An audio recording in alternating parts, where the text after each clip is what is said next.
যে গাইস দেখুন, আজকে এই চিকেন দিয়ে আমি একটা নতুন রেসিপি বানাবো। তার আগে গরম কড়াইতে ফার্স্ট মাংসগুলো দিয়ে দিই। এই যে এবার আমি চিকেনটাকে ফ্রাই করে নিচ্ছি।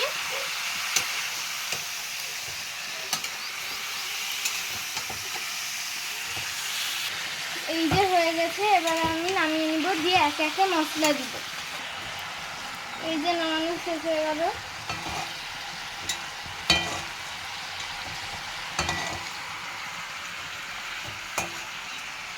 এবারে একটু সরষের তেল দিয়ে দিলাম,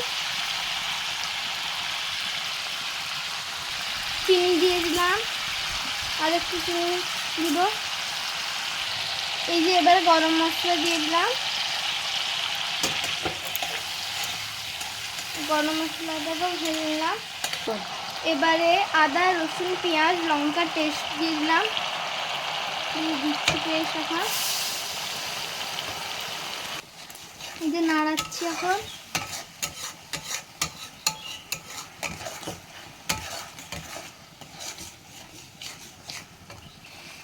এই যে এই রেসিপিটা আমি আমার মাম্মামের কাছ থেকে শিখেছি।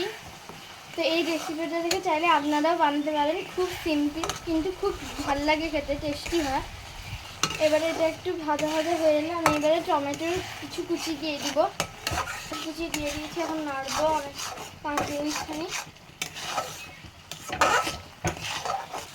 প্রথমে টমেটো দিয়েছিলাম, এখন হলুদ আর লঙ্কার গুঁড়ো দিয়ে দিয়েছি, কারণ টমেটোটা শক্ত ছিল বলে। কেউ চাইলে আগেও দিতে পারো যদি টমেটো নরম থাকে।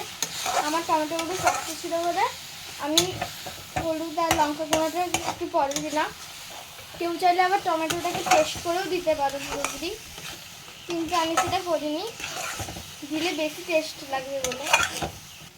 যত তোমরা এরকম নেড়ে নেড়ে বানাবে তত তরকারির টেস্টটা খুব সুন্দর লাগবে।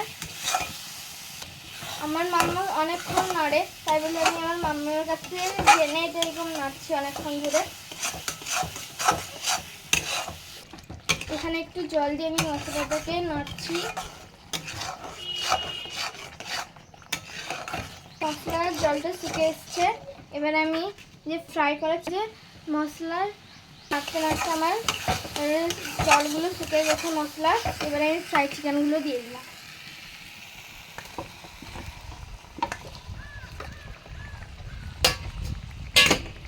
এবার আমি এটাকে কিছুক্ষণ নাড়বো। এই যে দেখুন চিকেনের কালারটা কত সুন্দর এসছে। আপনারা চাইলে ঘরে একবার ট্রাই করতে পারেন। এই যে দেখুন হয়ে এসছে।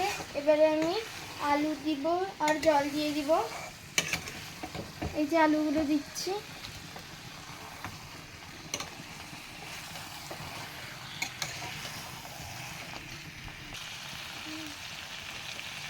এই যে দেখুন, এবারে এটা একটু জল দিব, কিন্তু আপনারা চাইলে এটা রুটি নান পরোটার সঙ্গেও খেতে পারেন, এইভাবে খেতে পারেন। কিন্তু আমি তো ভাতের সঙ্গে খাবো, তাই বলে এটা আমি জল দিব, একটু গরম জল। এই যে এবার আমি জল দিয়ে দিলাম। এবার একটু আর একটু নাড়াবো।